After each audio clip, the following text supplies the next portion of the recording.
Kepelik turar ekanda. Ha Mana akalar. aka endi borib nima deydi bir xil akalarimiz obunachilarimizga aytib ketsak bilan bitta maslahatda Qani aytingchi. endi hali maslahatda bu endi Ha, kimga bilmaydi-da atalar. atalashni bilmaydi Ha. Mana akalar. Mana sulu ustiga unaqa kuyib beradi. Etala, etalansa kepa sepib beradi. O'zimiz arzon kepa bor. Hozir kepaga mosh 90 ming so'm bo'ldi.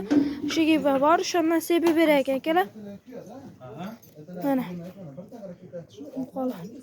Bo'ldi. Ha. Oqshovotidan chiqaradi. Siz ovga yo'lga tushib olding.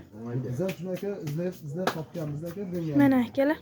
O'zimiz o'tgan yili shunaqasini har kuni qilardik. Bu qo'moqchilarda nechta o'g'nachimiz mana. Endi biroz biz vaqtimiz bo'lmay qoldi. Keldik ketdi, mola ko'payib ketdi aka. Shunda syomkalar ketyapti. Simklar ko'payib ketdi. Buni mol ulashni boshlabdi. Aka endi xudo xohlasa sekin bo'lyapti-da. Qo'la akalar. Bitta misol biz vaqt bor aka, kilodan. Bitta syomka qilib ketamiz, ha?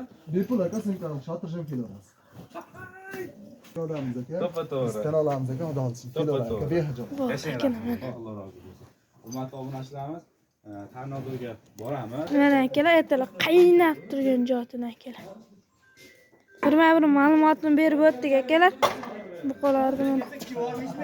Aytdilar mana shu narsa. Mana akalar. Betiga urasiz gapni. Mana akalar bu qolardi. Yeb ishdi, hamma yo'g'i yaxshi akalar. Qo'la sizlarga buqovoq qislar qilib bir ko'rsatib o't. Mana buqo nima deyapti akalar. Unda akalar. Buqolar hammani uyda shunaqa buqolar boqish nasib qilsa aka, shunaqa retseptlarda akalar. Unda sog' bo'lasizlar, salomat bo'lasizlar akalar. Like bosib qo'yamiz akalar.